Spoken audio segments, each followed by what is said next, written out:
Welcome to the Michelle Mission, 2 Men, 1 podcast, every black film ever made. My name is Vincent Williams, and I'm joined as always by my partner. Yo, holla at your boy. This is Len, aka the Bat Tribble.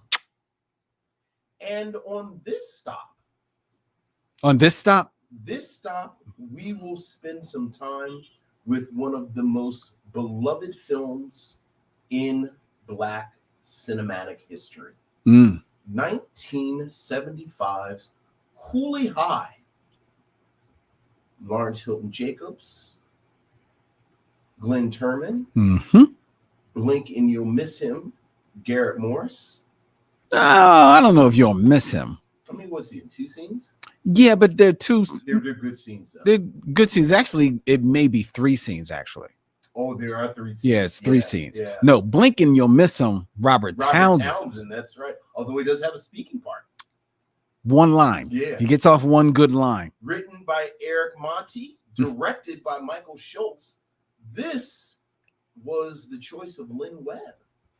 But before we talk about COOLEY High and decide whether or not it is indeed so hard to say goodbye to yesterday, Lynn, what's going on? Well, first of all, I think, to be fair, that while this was my selection for tonight's stop on the Michelle Mission, yes, I think it's fair to say that this is a movie that a lot of our fans and our audience has been waiting eagerly for us to review. Yes. Low 300 plus movies ago.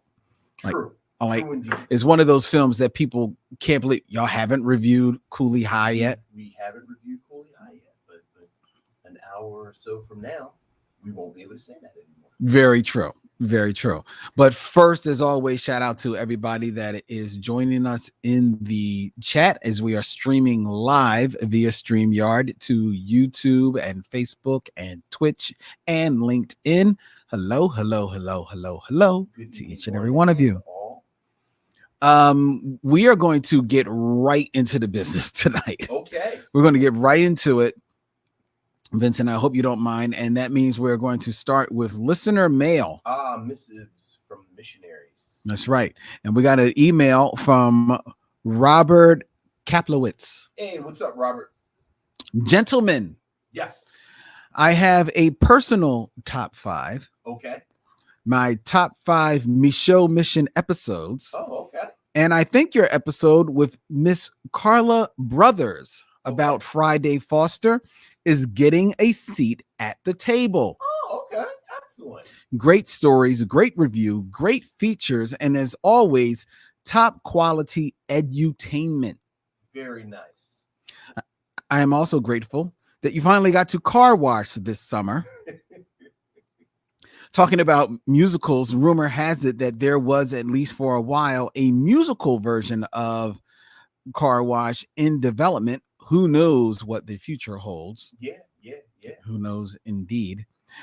I was actually inspired to write because we just watched Dog Day Afternoon in our house, and nice. I recognized someone who might be useful someday to Vincent's great work of connecting everyone in the world to Derval Martin. Great work. Great work. The limo driver, who is actually a cop, is none other than the great star of Broadway and Hollywood, and you, Vincent, your personal key to the Derval Martin game. Would that be Mr. Dick Anthony Williams? Dick Anthony Williams. Oh, yeah. Didn't know if you had that in your toolbox, but thought just in case, here you go. Yeah, he shows up. Yeah. So grateful to you both for the joy you bring. Robert Kaplowitz out of West Philly. Thank you, sir. Yeah, that's a nice quick connection to Pacino, which opens up a lot of stuff. It does. Yeah, it does. That's deep. And Pacino. Who else is in that film? Charles Durning. Charles Durning. Yeah. Great movie. Yeah. That is easily one of the movies that, when it comes on, if I turn the channel and it's on, I stop. Yeah. What's that? 70 what? About. Well, I think it's before. It's before 77. It was definitely before 77. Right. I think is it before Godfather? The first Godfather 72. Oh, I don't think it's before Godfather. I don't know. That's a good question. Let's see. Dog He's Day. so young in Godfather. Yeah, he's young in Dog Day Afternoon. Because Dog Day Afternoon is really the movie that puts him on the map. Dog Day Afternoon is, oh, you're right, 1975. Yeah, and Serpico is 71. Okay. I mean, you're on Pacino. Well, I'm not on Pacino. I went to Dog Day Afternoon, but fair enough. I'll go to Pacino, Al Pacino, Al Pacino, and Serpico. I mean, his thing is so vast. Let's see, when is Serpico? That's 73. 73. Yeah. The reason I was calling up the numbers, I know we spend a lot of time, and by we, I know I certainly do, fixated on Jaws and Star Wars. And Jaws is 77, and Star Wars is 77. Also, right, 77 is the year that we talk about blaxploitation kind of goes away because they made some money. Like the studios start making money off of movies, Star Wars and Jaws. But a lot of stuff kind of said, you know, like that real kind of funky stuff before 77. And it's like, I love the fact that Pacino got so much in before 77. And then, you know, like the bean counters got involved again. Yeah. Okay. Well, yeah, because the movie fare slowly begins to change. Yeah, well, it becomes popcorn. Yeah, it becomes popcorn. You know, so it's like all those wonderful 70s movies that we acknowledge as classics. A lot of it is before 77. And it's weird that happens because I don't think until as I got older and I started getting into reading about movies and learning about movie history and realizing the change that Jaws signals in how movies are released and when they're released and what movies are released. Right. I don't think I would equate Jaws with, never mind popcorn movies. I wouldn't equate it as like a summer blockbuster type of movie, even though technically it. I was about to say, why not? Well, only because in my early understanding of Jaws is that it, while not being like slasher or anything, I just always equated it to a kind of a horror film.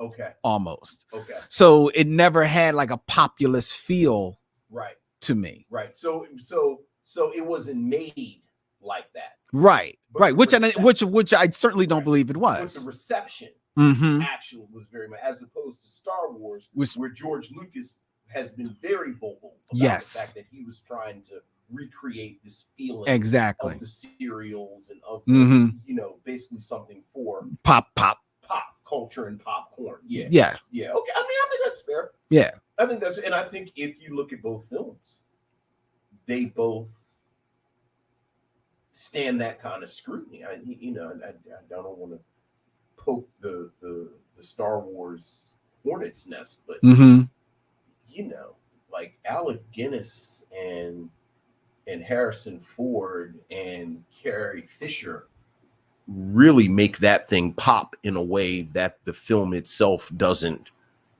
deserve, frankly. You know, like the film is like, this is all right, yay. So, but yes, Dog Day Afternoon. Serpico. There you go. Godfather. Shout out to everybody, each and every one of you out there in the chat. And I told you people are looking forward to this film. Oh yeah. Robert Monroe Jr. I saw the comment I wanted to put out. Oh yes. My family and I saw this in the theater when it was released. One of my favorite films. We also heard from Cherie Debrest. My cousin. who says, I normally watch the replay, but Cooley High is so major, I had to tune in. The poem, This Is My Beloved, recited by Preach, was a factor to giving my daughter her middle name, Beloved. Yeah. Yeah. I mean, this is huge. Cooley High is huge. Yeah, it is. Yeah, Cooley High is huge. It is. So we're definitely looking for that. People were mentioning, and I guess it'll come up in the podcast a little bit later, that your audio was a little low. Okay. But it's fine. It's good now. All right, I checked cool. it. I checked it, so it's fine. And they gave me the thumbs up that okay. That is good. So we're all good. All right. All right. So that was our listener mail. Shout out to everyone. Thank you. If you want to email us any of your thoughts, ladies and gentlemen, you are encouraged to do so. Email us at micheauxmission@gmail.com.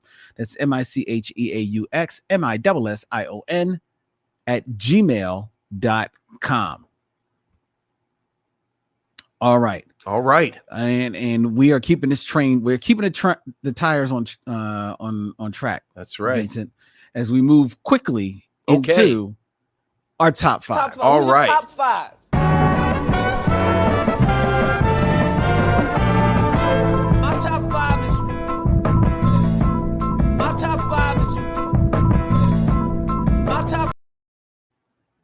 All right. This week's top five, Vincent. Mm-hmm. I think I have one that is going to start a little bit of a conversation between us and between the missionaries. Okay. And the audience that might be responding when they listen back to the podcast. Now, we were actually talking about before the show that, and I guess we'll get, maybe time allowing, deeper into it during our review, that Cooley High is a movie that was, as you mentioned, so beloved by the Black America, and was a certifiable hit when it came out, that it was a film that was soon looked into developing into a TV series. Yes, sir. And along the way, it went through that path, and things didn't quite work out the way that they wanted, as we will speak to. Yes. Tested terribly. Okay. It tested terribly. And it basically did a massive changeover on it. And what started as Cooley High, the TV series, set in the time of the film, which is 1960s, became What's Happening. The TV series, which was contemporary for its time. Yes, it was. In the 70s. But that is the way that these things happen. It's the way the cookie crumbled. Exactly. But with that in mind, and also thinking in mind to our conversation last week when we reviewed Aaron Loves Angela. And one of the things that I had noted, that this was a movie that I could definitely see living on now as a TV series. Yes. We could really get involved with all of the characters that movie kind of like shoehorns into its running time. It got me to thinking of other Black films that could be TV series. Okay. Right. So now I'm listing this as my top 5 Black movies that could be TV series. Yes. But to be fair, these are the top 5 that came to mind. Right. Because I'm sure, as the missionaries will tell us, and our fans, our audience will tell us, there are tons of Black movies that might work well as series. Maybe some wouldn't, but these are my 5 that came right off the top of my head, and I'm curious to your thoughts on them. Okay. All right. Number 5. We're going to start with number 5, and that would be, let me just clear that. Do a little housekeeping here. Jinn from 2018. Bit of a deep cut. A very deep cut. This was a film that we reviewed, written and directed by Neela Moomin, that starred Zoe Renee and friend of the show Simone Missick. Mm-hmm. It was a coming of age tale. Speaking of coming of age tales, about a Black Muslim teenage girl named Summer who converts to Islam at her mother's request. Yes. This was a film that we both enjoyed. Very much so. It's definitely like an indie project at the time. But this was a film that and a subject matter that would definitely love to see fleshed out. Absolutely. In a series. I think in a series, there's so many different roads this series could travel, with Summer, just her character, all the people that she comes involved with. She has a boyfriend that she has a relationship. She has friends. She has a very, there is definitely a relationship that she has with her mother and her father in the film, who and the parents are divorced. I think they are divorced. They're divorced. But there's definitely a prickly situation there. There's a lot of roads that a show like this could explore, and I think that having a show centered and prominently featuring the Muslim religion. And yes, I think that is an opportunity that is worth its weight in gold. Yeah, I 100% agree with you. And we have seen almost a Funhouse mirror version of that show a couple of months ago with Ms. Marvel. Yeah. Which I think one of the great things about that show, the irony is that the superhero stuff was the least interesting to me. Like this depiction of Islam in a modern American context was fascinating. And much like Ms. Marvel, just to parrot what you said, I thought Jen's depiction of African Americans who are Muslim was fascinating. Yeah, very fascinating. And because it gave the dynamic in the mosque and these were scenes that you don't see at all. You're not you don't see it at all. Yeah, I 100% agree with you. I would love to see a series out of Jen. Yeah, I think I'm now curious to see what 4 movies would be better than Jen, because I would love that series. Okay. Yeah. All right.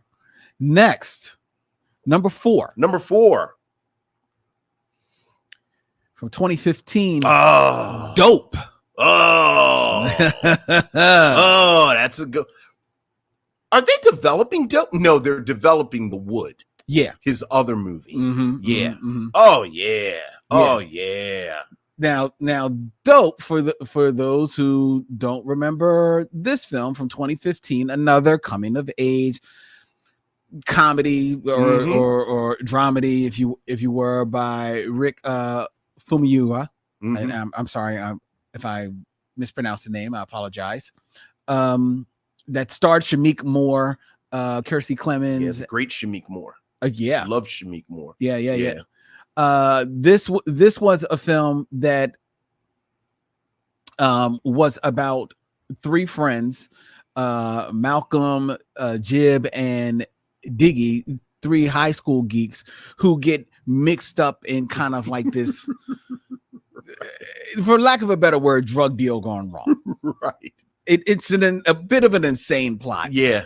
But it is 100% so dope. Yeah. Such an enjoyable movie. I actually just watched that movie again, I think last week or something. I love that movie. It is so refreshing. Cast is so good. The cast script is good. The direction is so spot on. Yeah, absolutely. But here is a little and this is where I think the series can go, because the movie definitely has a bit of an ending point, because the lead character Malcolm is on his way to college. Right.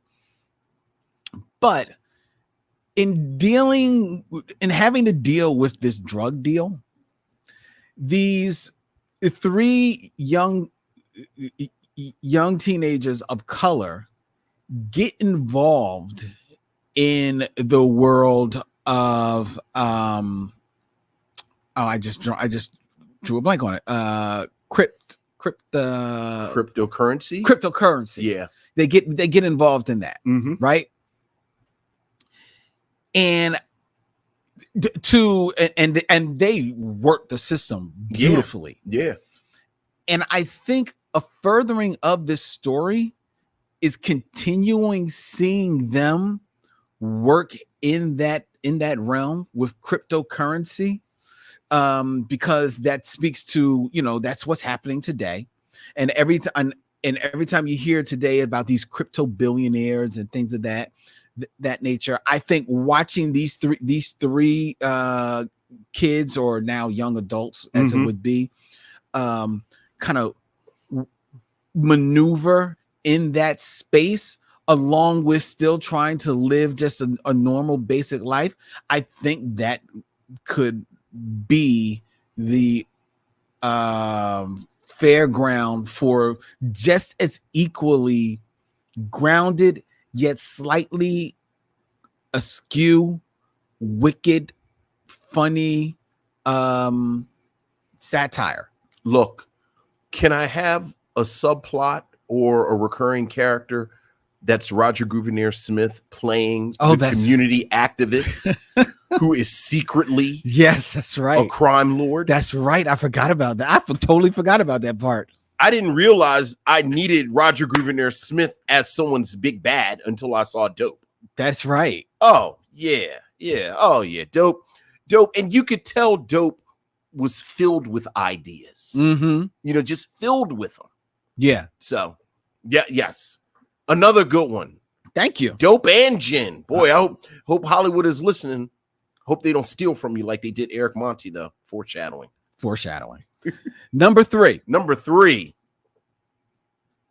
Fast Color. Yeah. You're killing it right now. From 2018. Oh, yeah. Yeah. Now, Fast Color, for those who don't know, stars one of our favorites here on the Michelle Mission. And who would that be? Google and Patha Raw. It's a bit of a superhero film, which are all the rages right now. It's a superhero film without the capes. Arthur Girl is in it too, though. Are you thinking about Lorraine Toussaint? Yeah. She's in there. And also Sania Sidney is in there as well. And who I think she was also in Fences, and she was in Hidden Figures as well. Fast Color, which, to give people a quick rundown on that film, deals with Ruth, and Batha Raw's character, a woman with supernatural powers on the run from law enforcement and scientists who want to study and control her. And it deals with like the family aspects of superpowers as well. Like we say, it's a superhero film without the capes. It's very grounded, almost to a degree, in kind of like the small town setting of it. It's almost like a superhero western, a little bit, like a neo western, as it were. And Google and Batha Raw, who is doing, according to my girlfriend, good work in the Apple TV series Surface. Yeah, I heard that. I heard she's doing good work. And God bless her. Look, man, I would still love her to come over here and do Fast Color. Look, my absolute favorite thing of the past year, and we've got 2 episodes left, has been The Man Who Fell to Earth.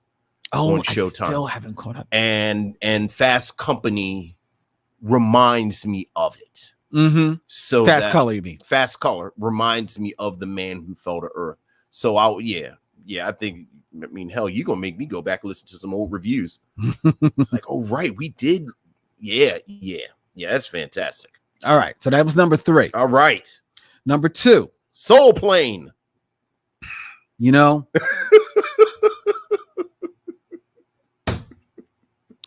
I was almost going to select Soul Plane. You're putting crazy pressure on yourself, though. But then I remembered the debacle that was Super Train So I saw Soul Plane just not going right now. Okay. not All going right. far. All right. What do you got after these three? Number two, Uncourt. You know what? I still haven't seen this. Now, I watched this. Admittedly, this was a Netflix film, but it's a Netflix film that we have said is right for us to do because it was only because of Netflix because of the pandemic. I was about to say it was supposed to be. I think it was supposed to be. It was actually supposed to be in South by Southwest that year, but everything got canceled.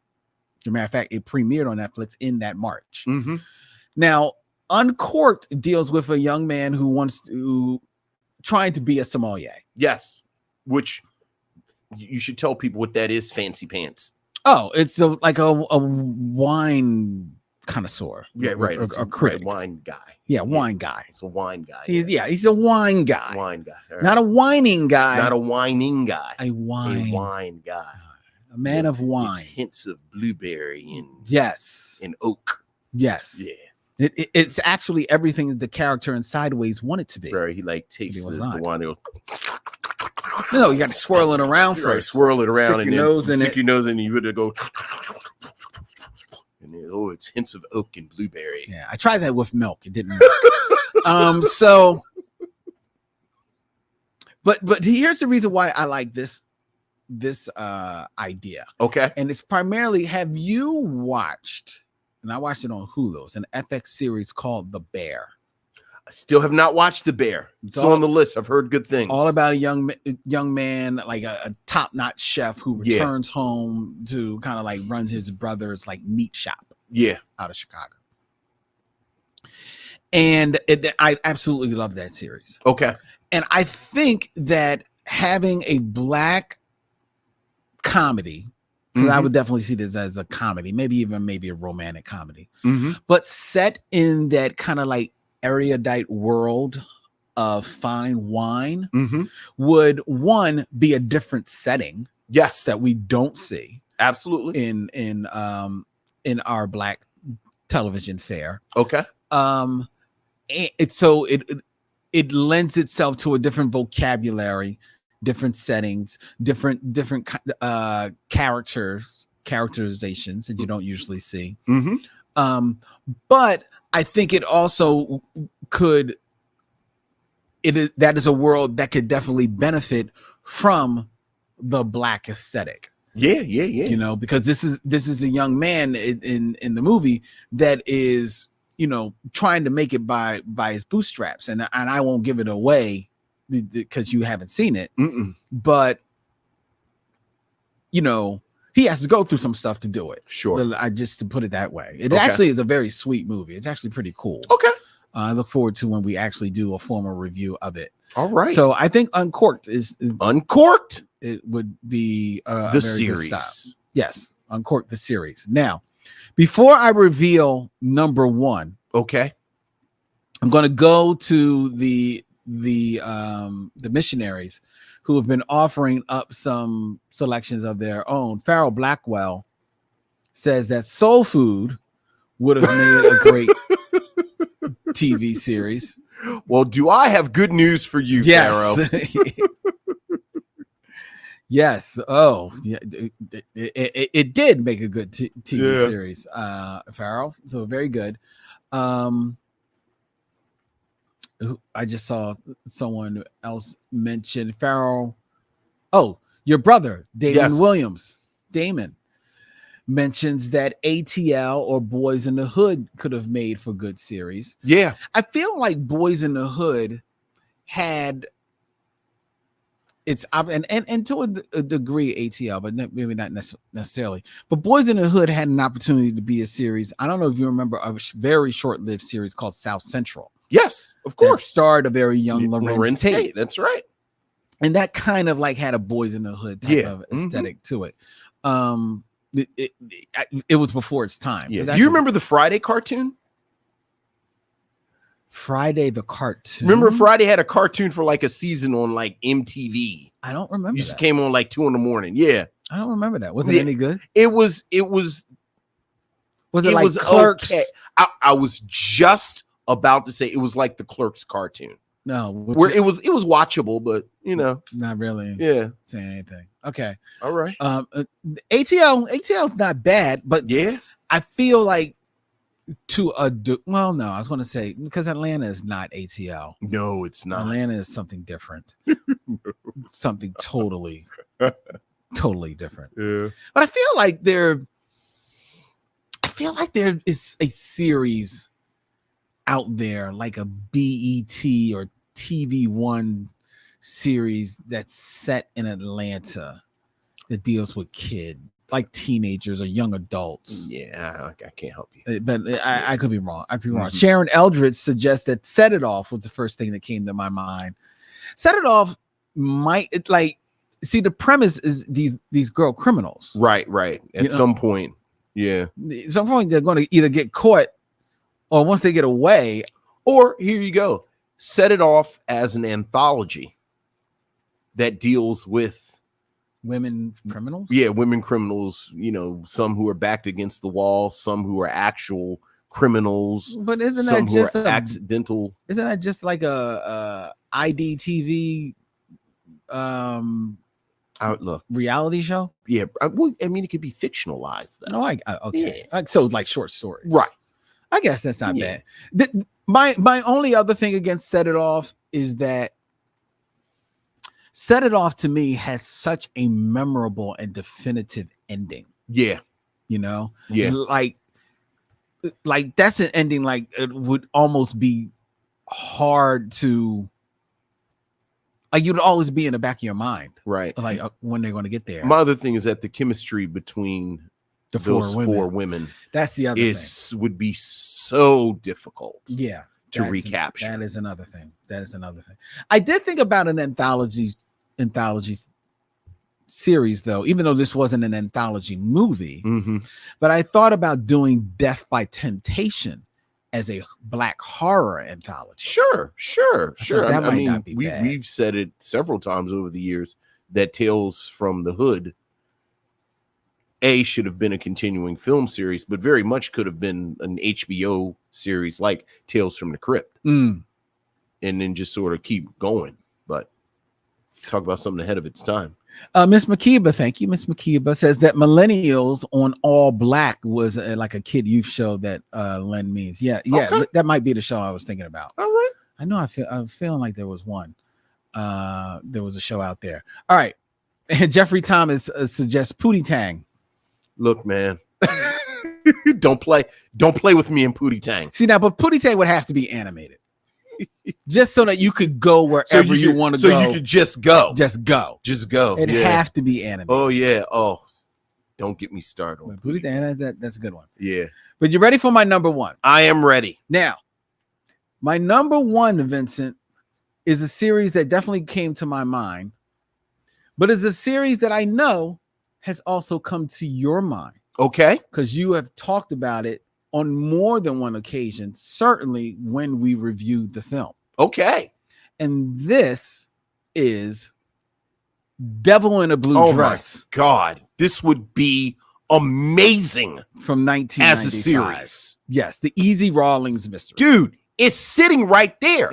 I think he's written 13 novels at this point. Yes. You can bounce around in time. Mm-hmm.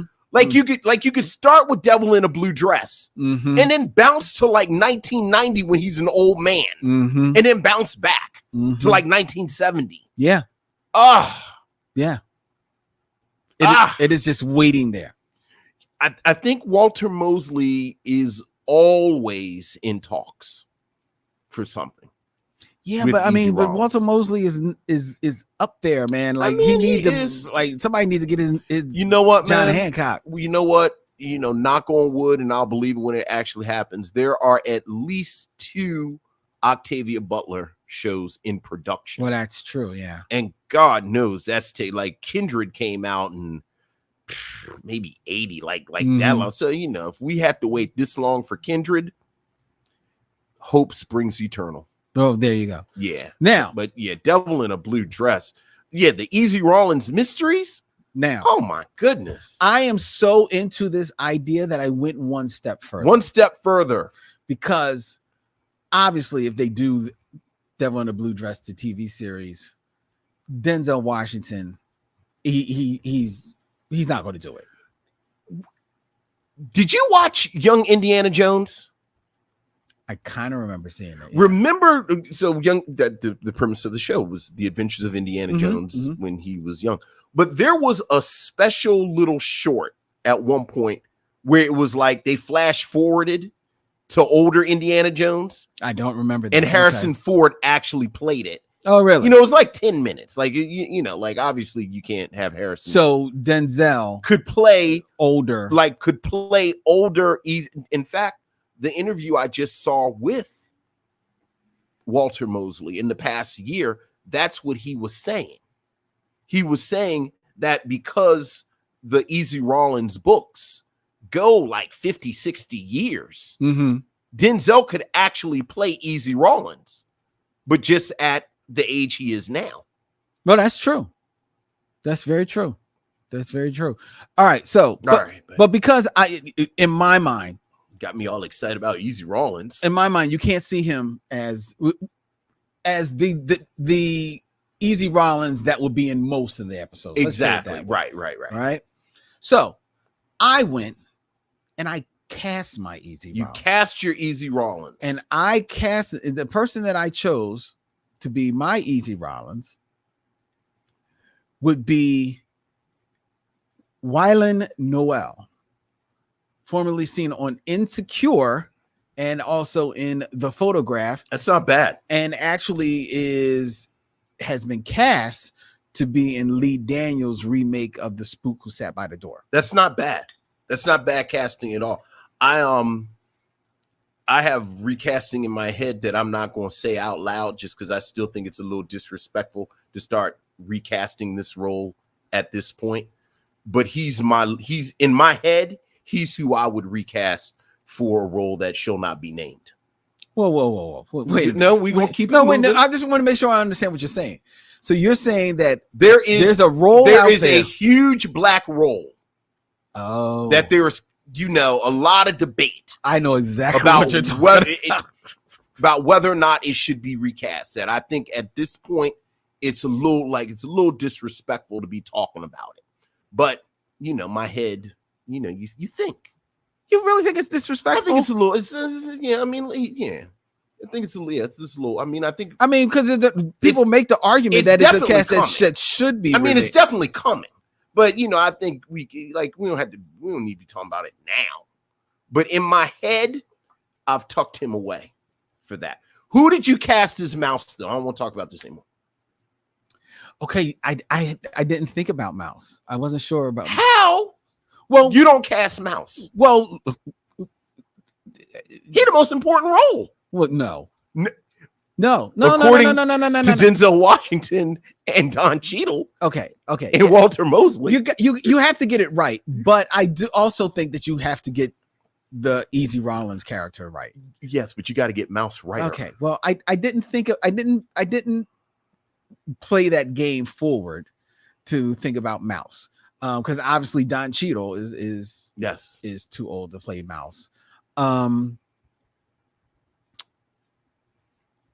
don't know. What now, because I have dope on my head, Shameik Moore might be interesting. You know what? I was thinking Shameik Moore would be a great Mouse. He would be interesting because that would show a different side of him. He's really good in the Wu-Tang Clan show. Who is he in Wu-Tang? He plays Ghostface. Oh, see, I didn't watch that. And they have him a little stockier than I think he actually is. Okay. But I think, if he kind of vegans out for 8 months, he can there's no Mouse has to be little. Oh, okay. That's just because of the mouse thing. It's the great line from the novel. Like, he looked like a rat, but everybody liked him, so we called him Mouse. Okay. Shameik Moore would be good. Yeah, Mouse is a little guy. Shameik Moore would be good. I don't think he is aged out of it yet. No, not with not if Wylan Noel is playing Easy. Yeah. That'd be okay. Well, there you go.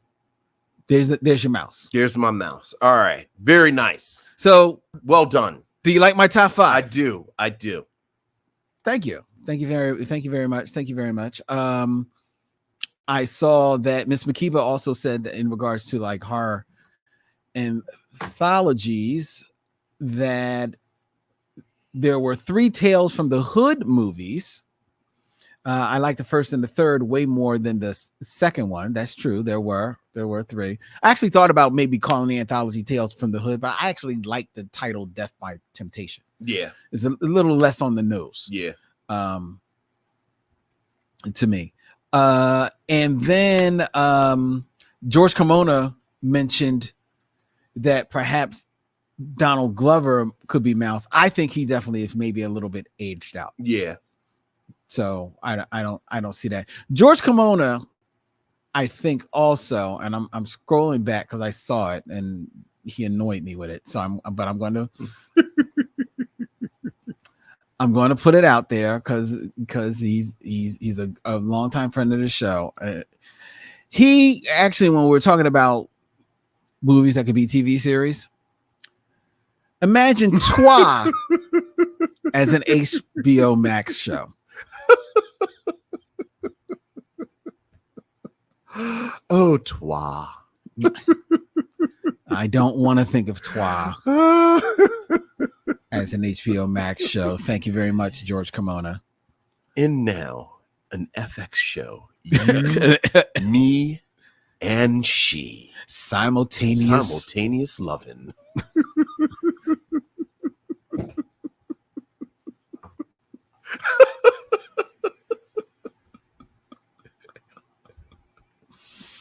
Twa's our cheat code to make us act like 12-year-olds.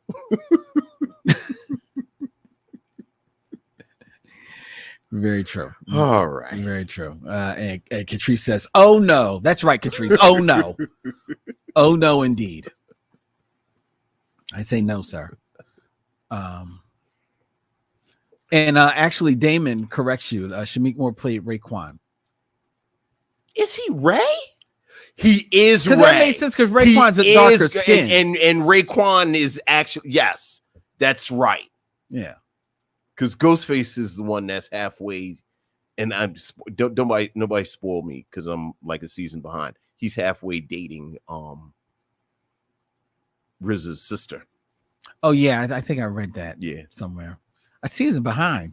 It was only 2 seasons, right? Here's the crazy thing. I just saw a new season is coming on, but like I think they're famous now. Like I think 36 Chambers has come out and they're still doing show. So now I'm just sort of fascinated to see how far are they going to go with this. Maybe they'll turn it into an anthology like Atlanta. Anytime anybody is with me and we drive through Philadelphia and we drive past it, I say, and that's the McDonald's where Old Dirty Bastard got arrested. Stupid. That's part of my official Philadelphia tour. All right, people are throwing out. People want to cast the Easy Rawlins story, but we'll do that in Trailer Talk. We'll go back to your comments in Trailer Talk. All right, ladies and gentlemen. But next on the docket is that's the key. Why you'd be surprised what a person can do with just a sensitive touch and a sensitive sound.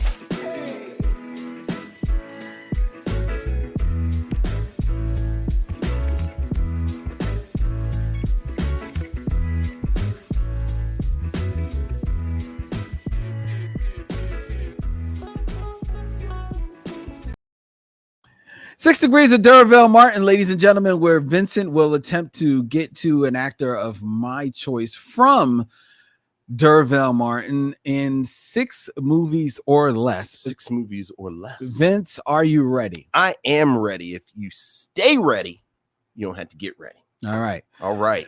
Let's get it going. All right. Vince, in 6 movies or less. Get from Durville Martin. It's no theme. To Brian Tyree Henry. Interesting. From the old to the new. Mm-hmm. Okay. Also, Brian Tyree Henry hasn't had an extensive film career. Yeah, you're right. Even though looking at his IMDb, he's already at about 20. Has he been in 20 movies? Because I can just think like this new one, Bullet Train and Eternals, and I know he was in If Beale Street Could Talk. I've seen of the films that are here. I've seen a good 6 or 7 of them. Okay. All right. So how am I going to get to Brian Tyree Henry?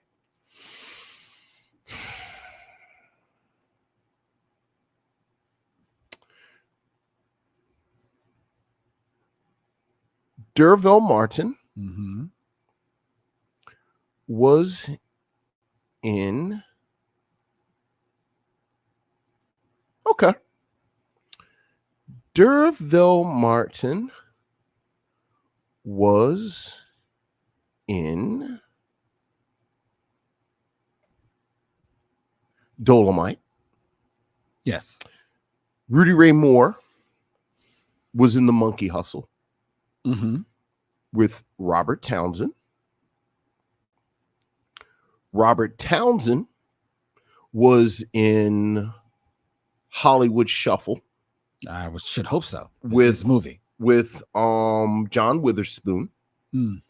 John Witherspoon was in Friday with Regina King, who was in If Beale Street Could Talk with Brian Tyree Henry. Very good, Vincent. Very I was trying to avoid the Marvel slush. Although Eternals kind of is by itself. Like, I don't know. Like, could I get to him through Eternals?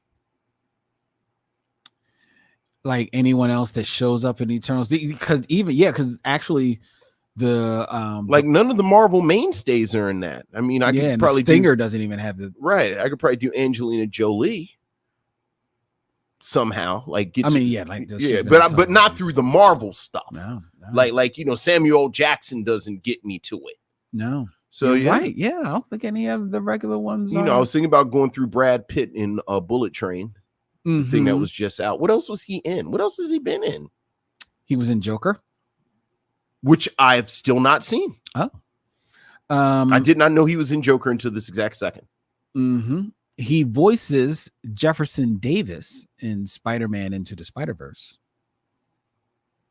He sure does. I forgot all about that. He's in Widows, which I still have not seen. Oh my God. I know that's your jam. I haven't seen it. I know. He's in Hotel Artemis, which was a fun little movie. I don't even, And he was in Godzilla versus Kong. And that's just the movies that I've seen. Godzilla versus Kong? He's the podcaster. Yeah. Well, there you go. Yeah. All right. Brian Tyree Henry.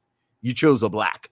I chose a black. You chose a black. And now I've got a white. Oh, first we did a black. Now we'll do a white. In 6 movies or less, get from D'Urville Martin. D'Urville Martin to Kim Cattrall. Kim Cattrall. Or Cattrall. I'm not exactly sure how you pronounce. I mean, I always call it Kim. I always thought it was Cattrall. I mean, that's what I've always called him. But now looking at it spelled out. I'm going to call it Kim Cattrall. And I'm going to get to her. How am I going to get from D'Urville Martin to Kim Cattrall? Interesting.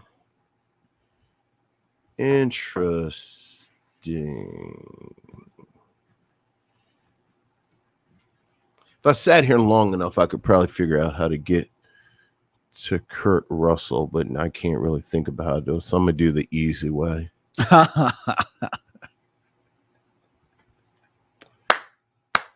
What are you laughing at, Kurt Russell?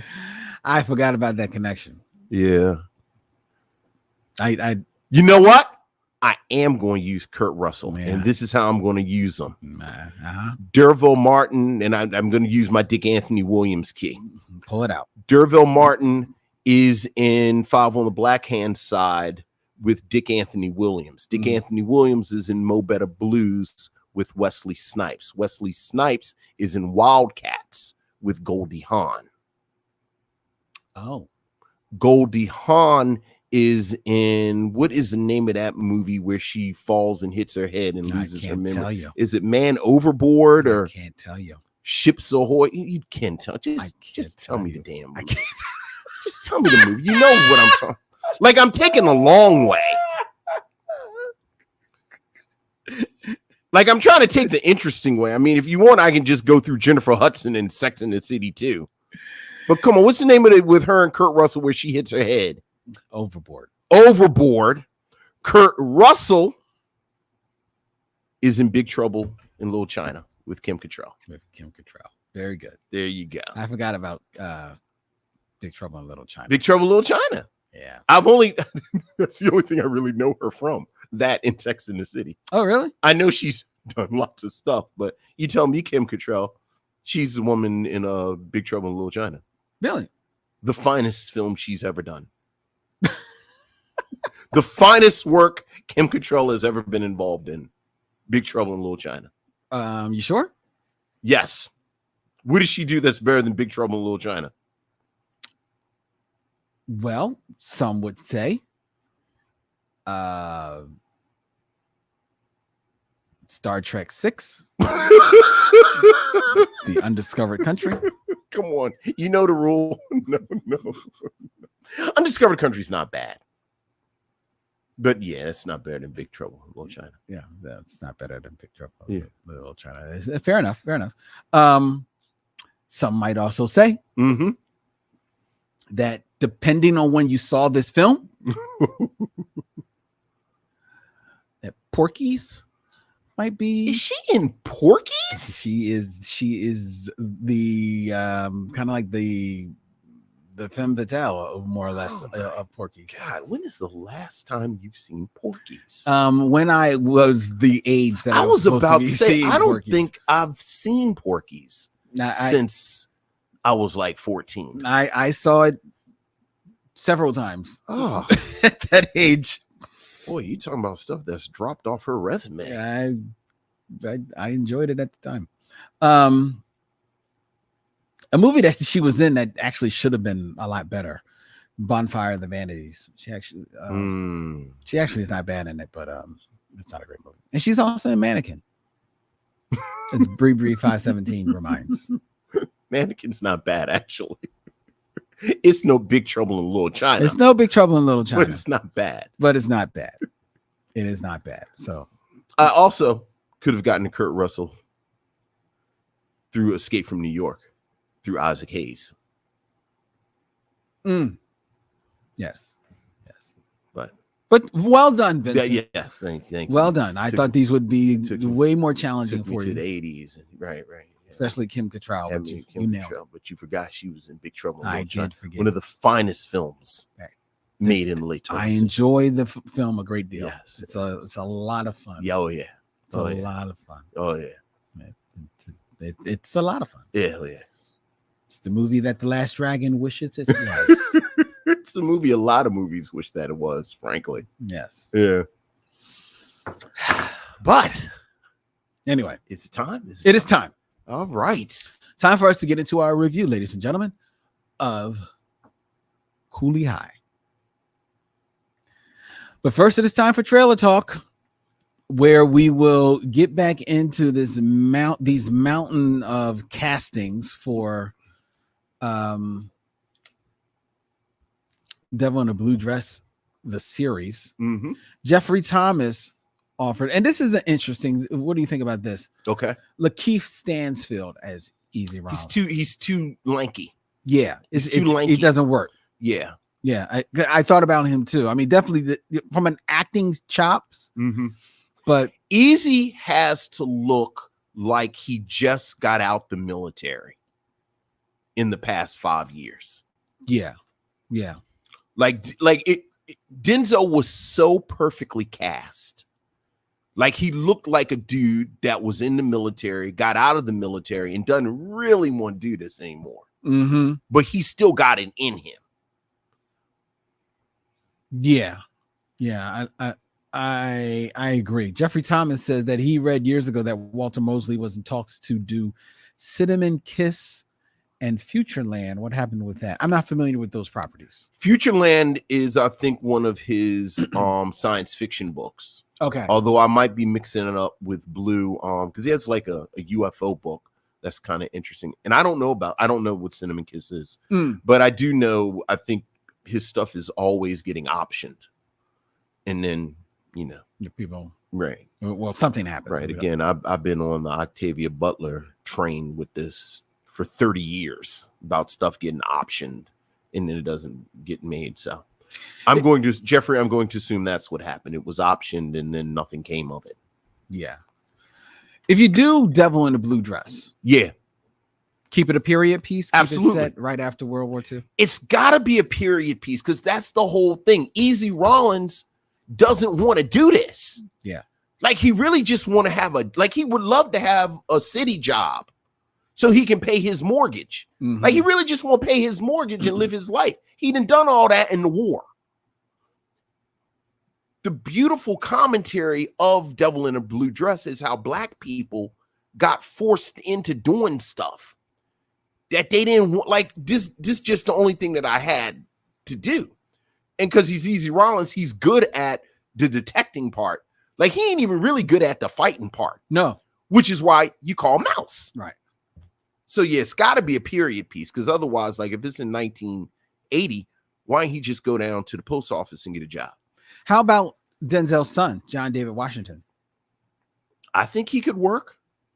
I think he could work. I would just want to go a different way. Yeah. With no disrespect to him. Because I like him as an no. actor, but I just want to go a different Look, way. man, again, I think, and this isn't even controversial because, again, this is what everyone has said, including Denzel Washington and Don Cheadle. The role is Mouse. Like, that's the role. That's the linchpin role. Like, leading man, black guy can play easy. It's Mouse that you got to nail. So, sure, David Washington could play. Okay. All right. Got me all excited about a damn Easy Rawlins show that doesn't exist. It's not my fault. I was saying, I'm angry at you like it's your fault. I can't believe it's no Easy Rawlins show, Len. I would gladly make an Easy Rawlins show for you. I would do this in a heartbeat. Oh man. I would. Tell you what, I put it on your precious Apple TV. Man, when I'm in charge, it's gonna be some changes around here. I tell you what.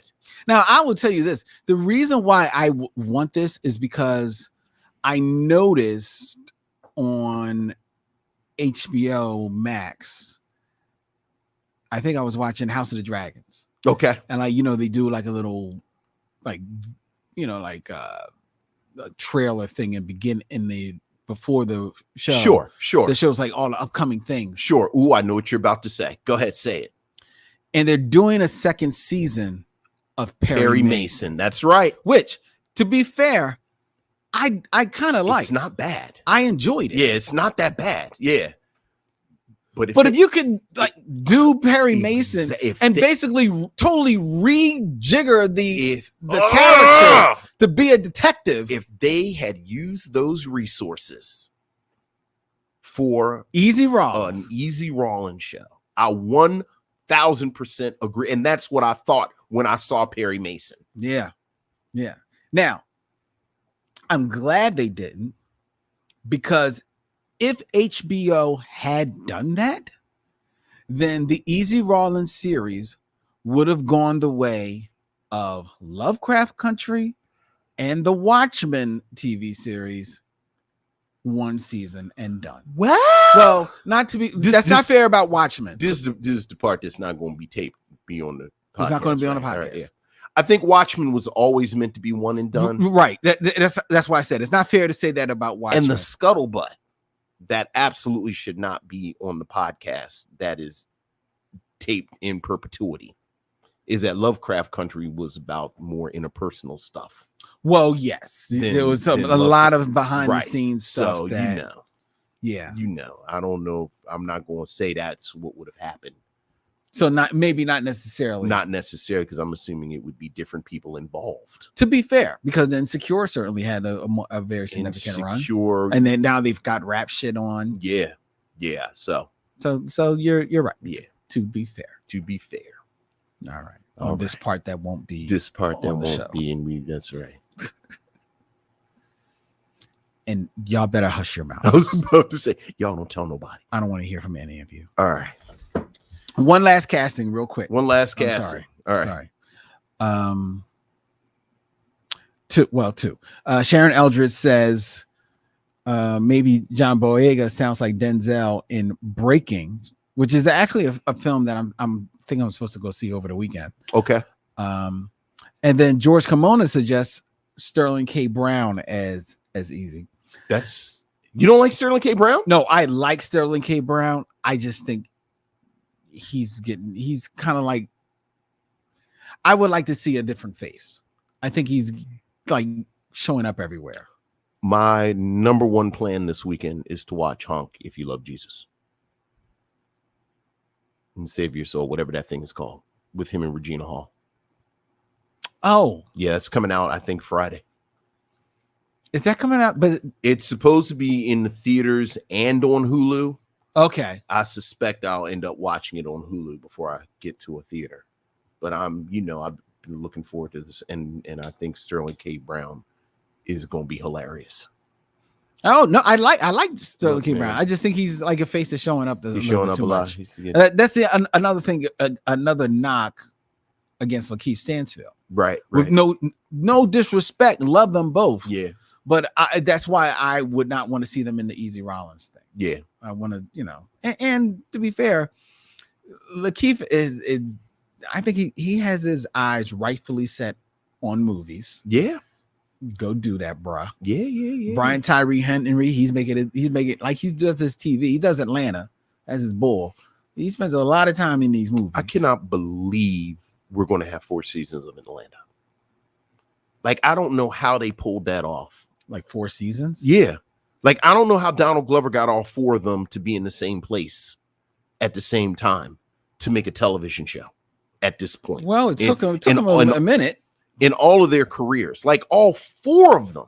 It took them in a minute. And to be fair, they're not in most of the seasons. Well, I think the episodes. I think this last season they'll be back in Atlanta, and I'm assuming it'll be more of the 4 of them. I got to catch up because I'm sorry. I liked Atlanta, but I didn't sign up for Black Mirror. You didn't sign up for the 7 art films from last season. Yeah, nothing against them. They're all interesting and dope, but that's not what I signed up for. It is the best thing that I've seen. Oh, how did I just forget her name? Who, Lena Waithe? No, there's only one actress on Atlanta. No, I didn't know if you were pulling that actress, Zazie Beetz. It's the best thing I've seen Zazie Beetz do. She has an episode last season that is the best thing that I've seen her do. Which episode? The episode about her where she has she has the breakdown. Yeah. No, they're great. Yeah, and they're all fantastic. That's why I want to see them. You want to see them, the 4 of them together. I don't need the, I don't really see this monologue on reparations.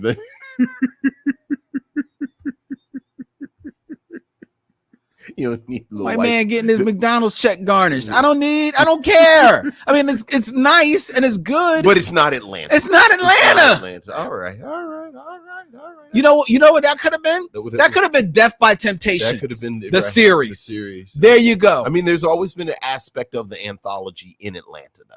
All the way back to the first season, there were always 1 or 2 episodes that were a little askew. No, they're a little askew. But you know what the difference was? You took one of the 4 people and put them in, and you put them in that episode. So you have the connective tissue. At least that. They're not even in half these episodes. They're not even in half that, but they're just short films.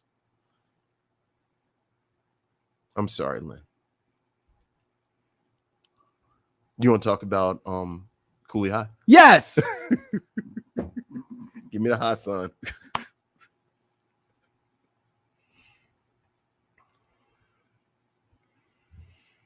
This part won't be on the podcast.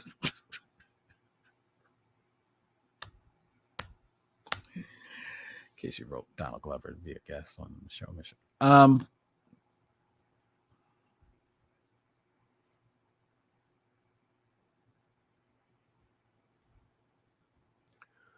Cooley High is a 1975 coming of age comedy drama period piece that follows the narrative of high school seniors and best friends Leroy Preach Jackson and Richard Cochise Morris. Written by Eric Monti, directed by Michael Schultz, the film, primarily shot in Chicago, was a major hit, grossing over $13 million. It is, again, one of the most beloved films in Black culture. Glenn Turman, Lawrence Hilton Jacobs, introducing Cynthia Davis, Garrett Morse. Cooley High was the choice of Len Webb. Len, how would you like to start our conversation around Cooley High? Well, this is like a movie that probably in more ways than one, it's really a bit of a time machine for me, because not only is this a film made in the 70s featuring a lot of faces from 70s movies and TV,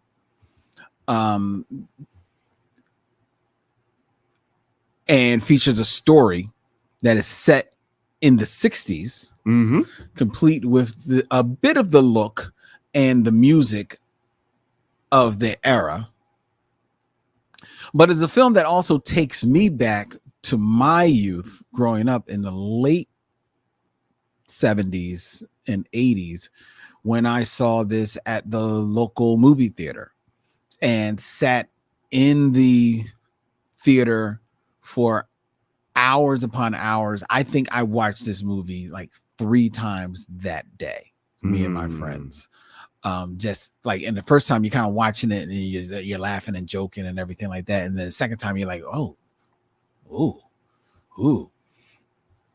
and the third time, even as young as I was, because I may have been about 12 or 13 when I saw it, it was still a film that, watching it, you kind of identified a little bit of yourself in it, even if you at that age, what you aspired to be, maybe not necessarily what you were. It's a film, like you mentioned, that tells the story of a group of friends, led, of course, first by Preacher and Cochise, played by Glenn Turman and Lawrence Hilton Jacob, respectfully. But you also have a young Corin Rogers as Pooter, Joseph Carter Wilson as Tyrone, kind of like rounding out the main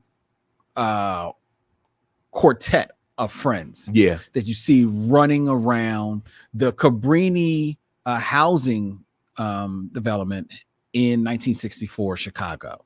And it's interesting also to see this development as, like it would become the let's call it what it is, infamous Cabrini Green in the 70s projects, known for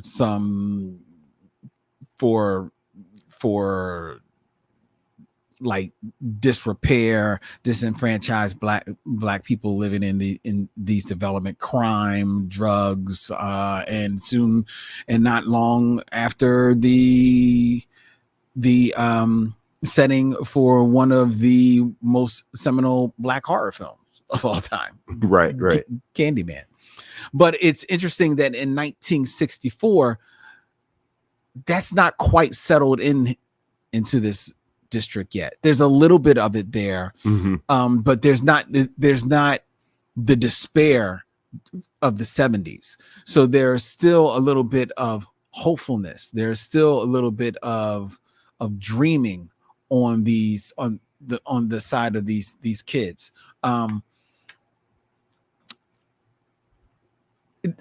and even that, it's only on some of them, because at the end of the day, what this film is a few days in the life of these teenagers in Chicago, with a little bit of the aimlessness, a little bit of the redundancy that you would find in every teenage life, a little bit of the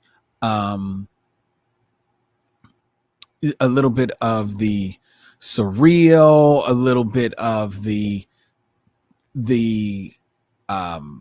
just innocence of youth, the false sense of invulnerability of youth, the false sense of kind of like you've already got the world figured out of youth, and all of that is turned on its head in the couple of days that you see depicted in this film. You're rife at the point these guys are going to school. They're going to high school, Cooley High School. Robert E. Cooley is the high school, if I remember. Yeah, Robert E. Cooley High School. They are, of course, cutting class, and then cutting school, and all the hijinks that ensue there. There's a memorable scene at the Chicago Zoo that you will not soon forget, and none of your senses will either. And then in just just being young teenagers, chasing girls, chasing $1, or as it were, 50 cents in these days, and trying to be or appear to be cooler than you really are, because these are four guys that they're not the geekiest guys, but they're also not the coolest guys. They're they're right in that middle ground. They're right in that sweet spot, which is where the majority of us live. You know, we kind of like know people on both sides and can kind of walk in both worlds. And that's what all four of these guys represent.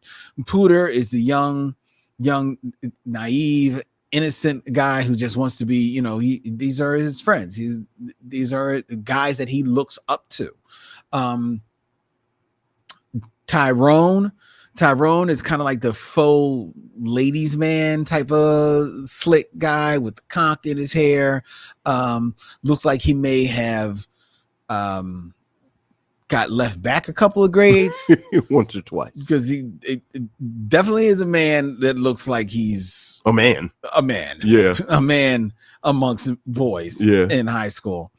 And then you got your two leads, Lawrence Hilton Jacobs as Cochise, the athlete, the superstar athlete, the promising basketball star, as it were, who we soon learn has gotten a basketball scholarship, a full ride to college. That is going to be his way out of his circumstance. Yes, he knew it all along. He was banking on it, and you don't see him you don't ever see him play basketball, but when you see him with a basketball, you see him shoot it in a very awkward manner that somehow seems to go into the net all the time. Yes, and it's not a lot of form in Cochise, but hey, it's Cooley High.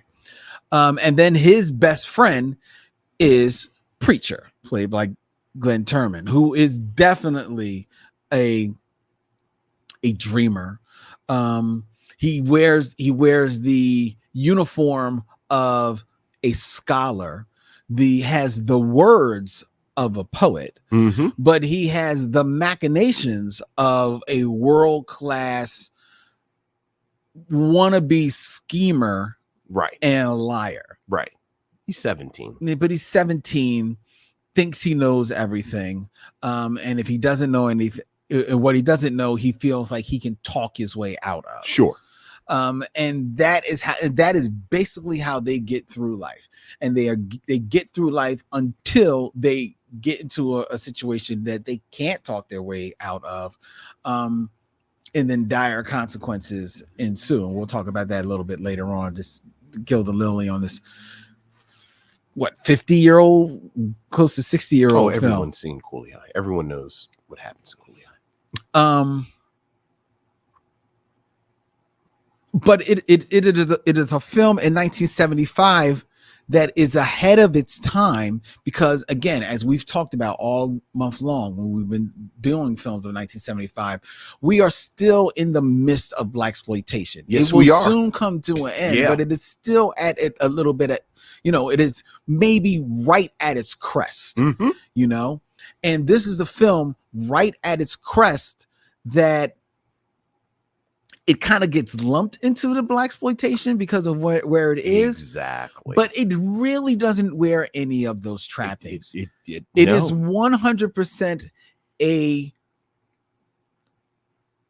sweet, touching dramedy, Yeah. if you were, Yeah. because it's funny, but there's definitely some serious context in here, and there are serious conversations to be had about friendship, Mhm. about boys turning into men, Mhm. about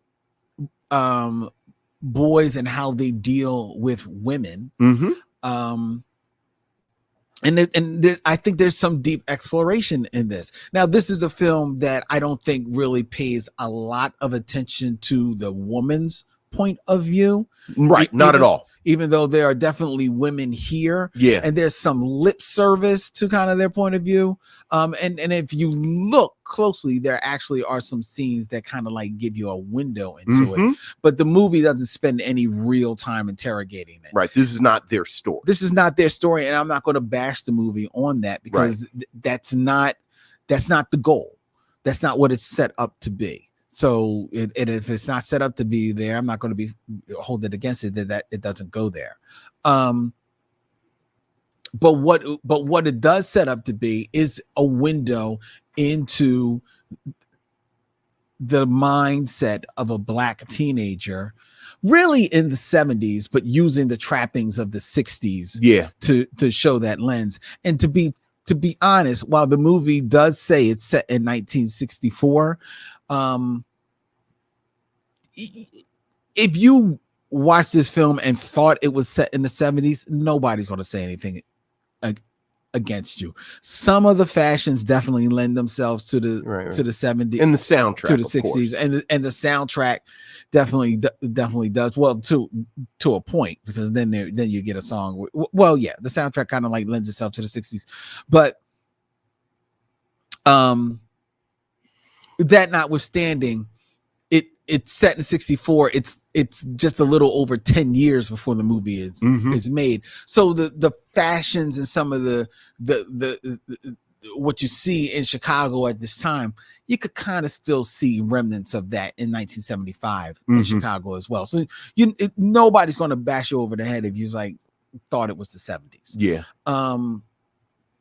So and to be honest, I actually, in watching it again, had to remind myself sometimes that, oh, this is 1964. Yeah. Oh yeah. Because none of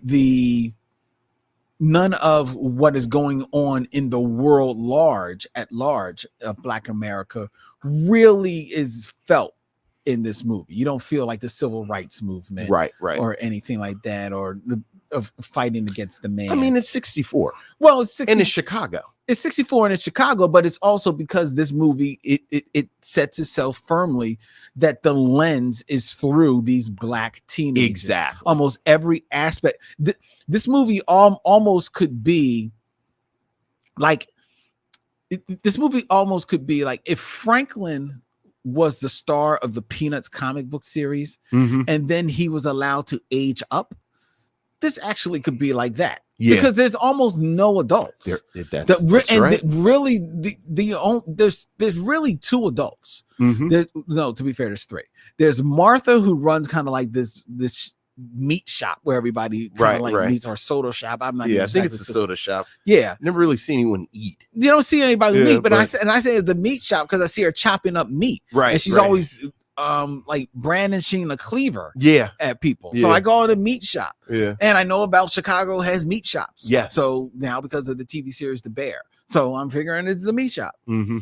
So you see her, but you only see her in a couple of scenes. She doesn't have any real lines. Right. Then you see Preacher's mom. Yeah. In a couple of scenes. Yeah. But the first scene you see her, she's leaving out to go to work. Right. She's a domestic. So she's leaving out late at night to go to work.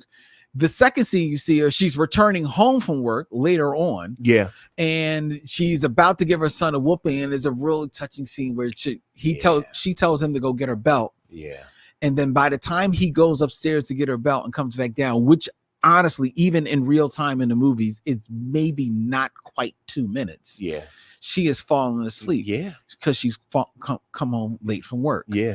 And he just kisses his mother on the head. And that's really a touching scene. It's one of the scenes I remember. That's the only other adult is Garrett Morris as Mr. Mason. Yeah. The teacher. Yeah. Who, for all the good his talking does, he might as well be the teacher in Peanuts, because all the kids hear is womp, womp, womp, right, womp, right, womp, even right. though he does have a prominent role and Yeah. plays a part in kind of like moving the plot along. Yeah, oh yeah. In this movie. So this movie is definitely focuses on the viewpoint from the kids. And I really appreciated that. I like that.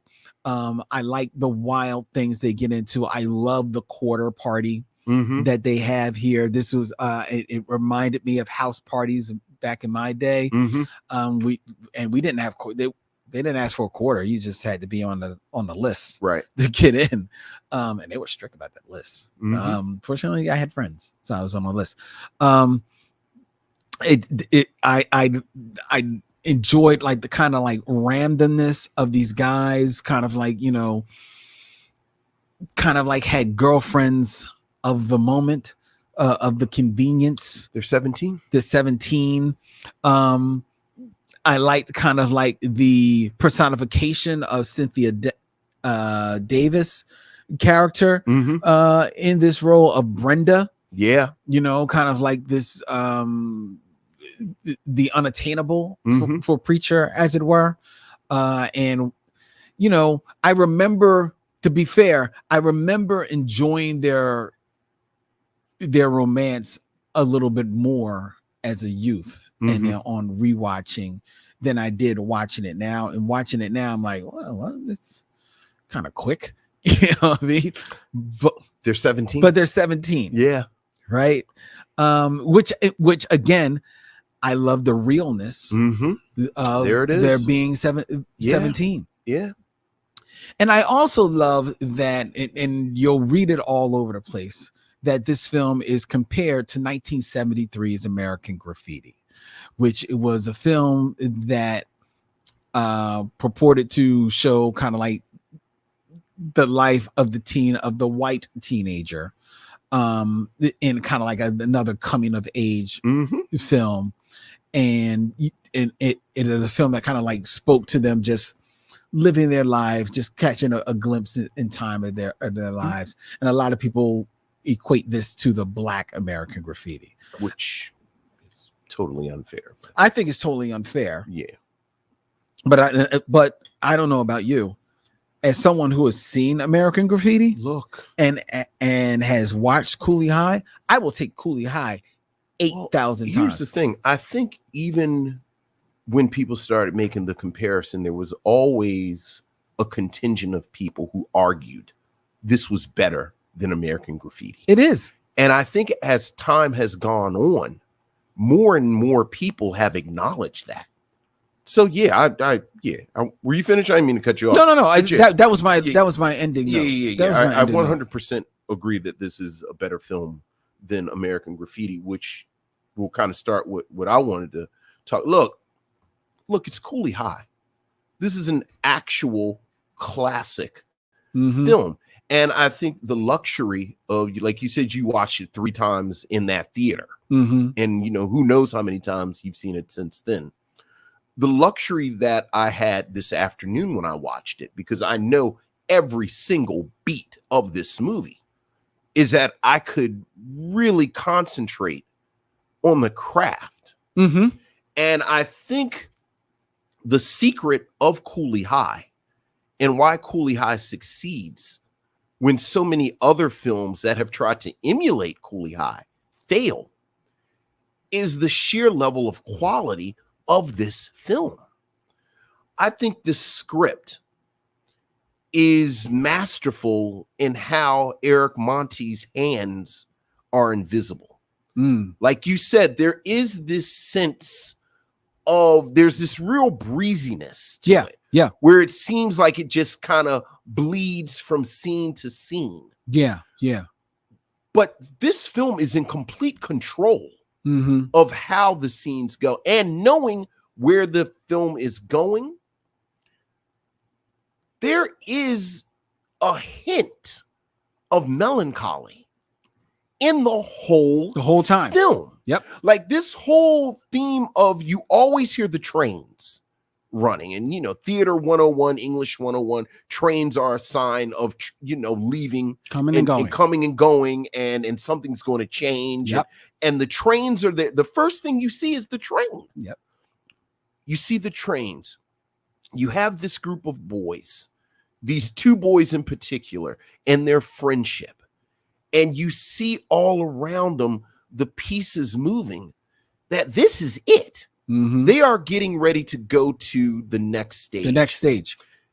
Eric Monte's script, I think, captures that in such a wonderful way. Michael Schultz, we're fans of Michael Schultz. I was just trying to figure out, I think this might be our fifth Michael Schultz film. We've done we've done Car Wash a few weeks ago. We did Which Way Is Up. Yep. We've done Bustin' Loose. We've done The Last Dragon. We've done Crush Groove. We are Michael Schultz people, and this is a film where, as a director, he's he's on fire. Just the set pieces. The scene in the theater is perfectly calibrated. The dance that you just talked about is wonderful. So just these kind of set pieces are great. The quiet moments, you talked about the moment you just talked about when Preach's mother comes home and then falls asleep, is this beautiful moment. There's a moment that I saw today that I thought was breathtaking, where the group of boys are in an alley drinking wine. And it's when the one boy has stolen some of Preach's poetry. Yeah. Michael Schultz, in his control of shadow and lighting in that alley, where all of the boys' faces come in and out of view, is amazing. I love this cast. I think the greatest compliment I can give most of this cast is I wasn't sure if they were actors. And you learn that if more than a few of them, they weren't, but they're so good. Yep. And they're so natural and they're so real. Glenn Turman, and I love Lawrence Hilton Jacobs. I really do. And I think he's an actor that I get frustrated when I think about his career. Where it could have been. Right. And me too. And how he got eclipsed on Welcome Back, Carter. I wish I could go back in time and tell him, don't go on Welcome Back, Carter. Yes. But Glenn Turman is amazing. Glenn Turman is amazing in this film, and all of the different aspects of this young man's life that he's supposed to bring to life. He is. And just from scene to scene. And I kept saying, well, they're 17, and 17 is that age where, you're still really young, but you're old enough to make decisions that have ramifications. Yeah. But you're too young to realize. Yeah. And going back to the script, I love the almost invisible escalation, so that if you're paying attention, what happens at the end when Cochise dies, it's been building throughout the film with Stone and Roger and the chaos that they kind of bring to the group, with Damon and what Damon, like he's like an instigator, right? Damon is an instigator. Even the bit with the girl who causes the schism between Cochise and Preach. It's kind of sad. You realize all the girls love Cochise, but Cochise is so cool about it that you get the sense that Preach doesn't really understand what the dynamic is between those two, because Cochise loves Preach so much. Right. He says, yeah. Preacher's girl always liked Cochise. She was always looking at Cochise. Again, if you've seen it a million times, you know where it's going to land. So you keep your eye on her. Mm-hmm. She's always looking at Cochise. And, you know, when she goes to make Preach jealous, you know, Cochise obviously shouldn't have slept with his boy's girl who his boy had cheated on with this new girl, but that's still your boy. But they're 17. Yeah. They're 17, so that when this thing spirals out of control, it makes sense.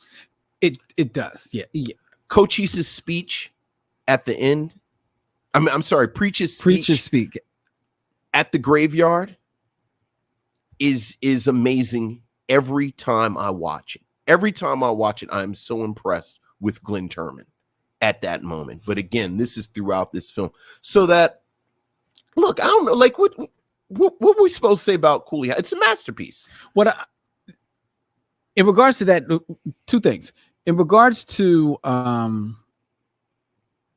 Glenn Turman as Preacher, I think what makes his performance as memorable as it is because if you just soberly watch this film, you find yourself going back and forth about whether or not you like this guy. Mm-hmm. That's right. Because Preacher he's a jerk. He's 17. He's a 17-year-old jerk, but he's also 17, and he's a 17-year-old like Mr. Mason, Garrett Morris says, and shout out to Garrett Morris, who's fantastic. Who's fantastic. Talking about somebody you want to go back in time and say maybe like all money ain't good money. Yeah, maybe you should skip Saturday Night Live. Skip those 5 years and just keep doing the character stuff. Yeah. But like Mr. Mason says, boy, do you know what you could be? I know. If you would just just show up. Right. Get out of your own way. Get out of your own. How many people fall victim to that, man? 17. But the beauty of Glenn Turman is that he gets you there. Yeah. And despite you waffling between whether or not you really even like this dude or not, you still are, I don't know about you, just as crushed as when he does come find Cochise. Yeah. With his girl. Yeah. You're just as crushed for him. And I don't know if you necessarily said this. He ain't mad at her. It's not about her at all. It's about Cochise. Yeah. And Cochise, like, yo, dog, like that's rule 101. Yeah. You know that. But again, if there's a little part of you that thinks he's maybe a little bit mad at her, which I honestly don't think he 100% is, but even if there's a little part of you that says maybe he's a little bit mad at her, then you're like, well, he obviously got over that real quick because he's right in Brenda's face. Brenda, yeah. Quick flash in a hurry, which to be fair is where he wanted to be anyway. 17-year-old boy. Right. This close to feral. But talk about sweet scenes, talk about quiet scenes. I think the scene where he and Brenda do get together, and make love, is a very beautiful scene. It's so tender. But here's the thing: it's so tender, but it's so perfectly done. Yeah. Oh yeah. Because first of all, considering when this film is made, considering the trappings that all of the other films in this movie's orbit are trafficking in, it could have easily been, the tender music, but still kind of went for it a little bit in the visuals. Right. But it doesn't. It plays it even. And you know that both these actors are adults. Yeah. But it still treats the scene that we're looking in on 17-years old. Yeah. So it's not gratuitous at all either. There's the trepidation that is on both of their eyes and in their faces right before it begins. I think it's kind of telling that you can see that Preacher, for all his bravado, as he lowers down the shade, Yeah. this is his first time too. You want to talk that smack. It's another quiet moment from Glenn Turman where, like you said, it's a silent moment. Yeah. It's maybe 2 seconds. Right. But you're right. You see it on his face. But then you also see 17 years old right after. There's a bit of that. You're like, wow, we did it. Yeah. We did it. Yeah. Like, yeah, he's talking a little bit of smack. Yeah. But we did it. And then he's playful. He really he's so playful. He's so happy. He's so playful that he says the line that makes me laugh out loud, even though I've seen this movie 15 times. I can't wait to tell Cheese. Yeah, okay. Yeah, that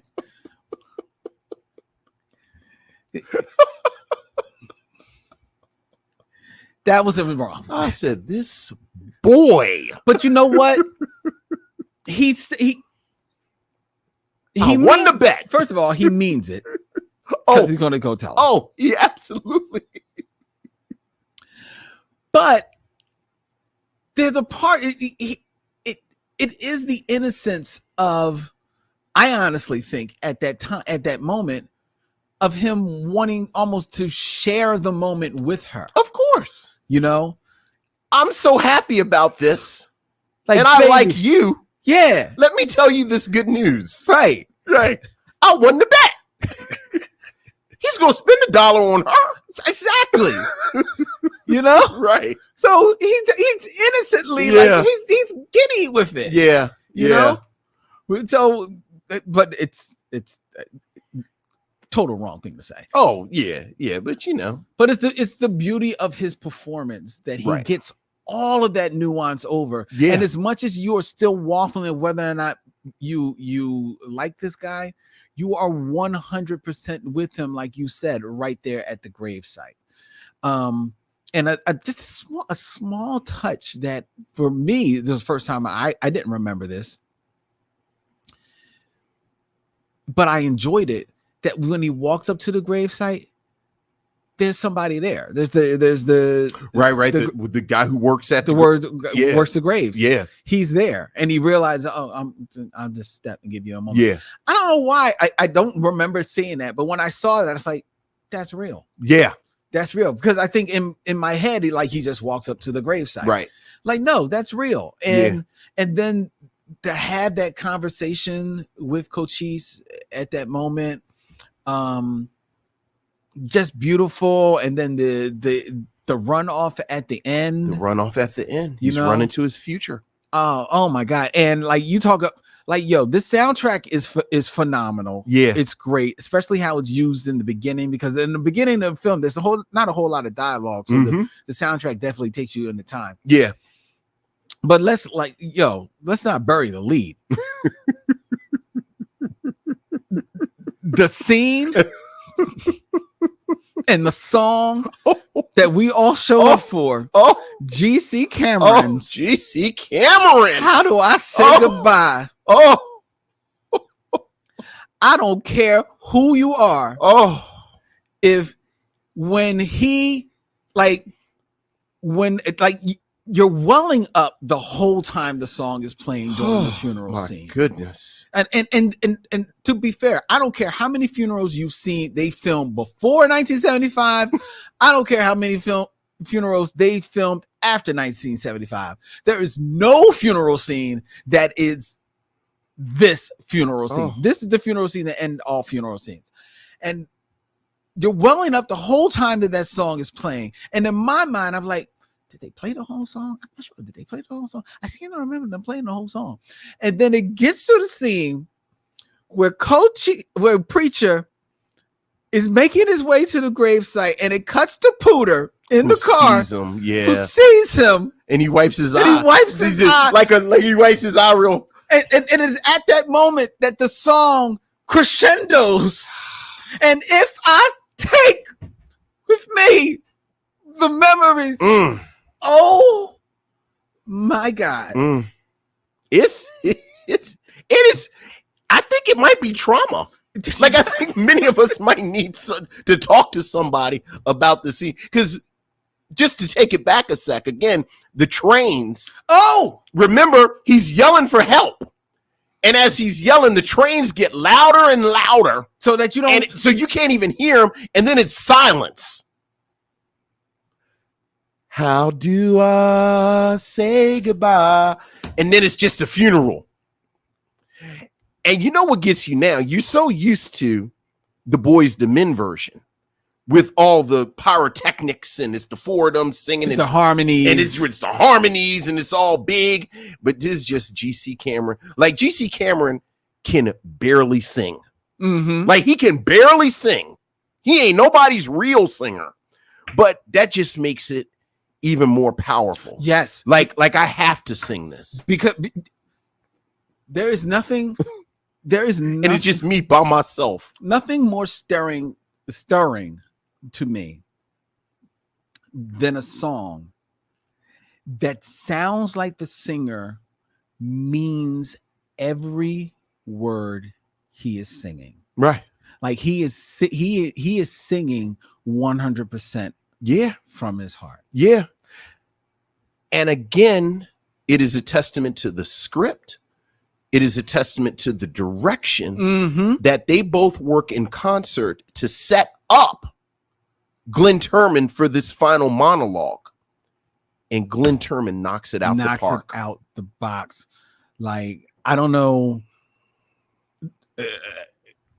I would love to hear from some actors, because I'd have to imagine tons of actors have used this monologue in auditions, because it's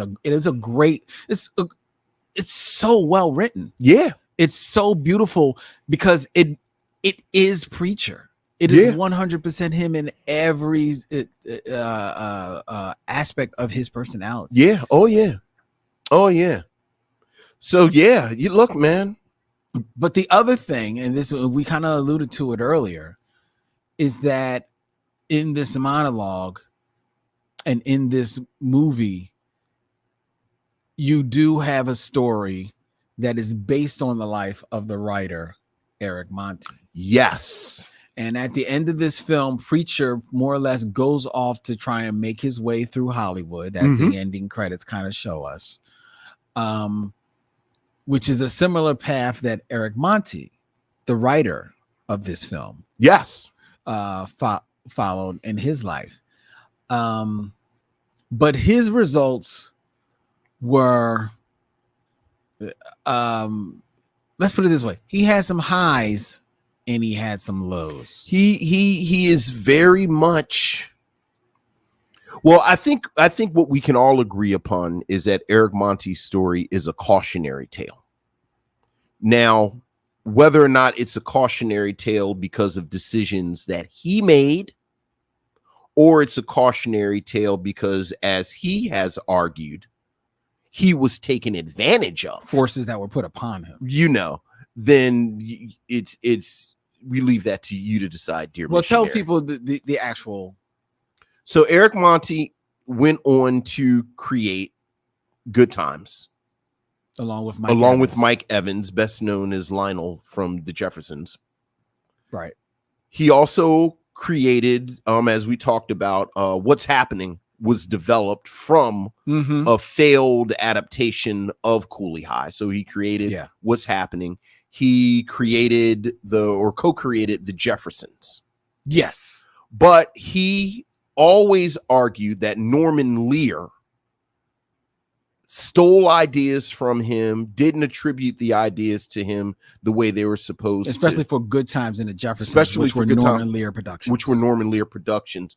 And he ended up settling, like he sued, ended up settling for $1 million. And the way he argues, and to be fair, he did settle for $1 million, but this was years down the line. And according to him, he was basically bullied into settling. And then afterwards, as you can imagine, he was blackballed. in Hollywood. You know, fell victim to drug abuse. Yeah. And he's sober now. I believe. Yes. I believe he's sober now, and he's Yes. still doing things. But it is the type of thing, and I will say this as a fan, a big fan of Norman Lear. It always kind of confused me how Norman Lear came up with something like the Jeffersons or Good Times.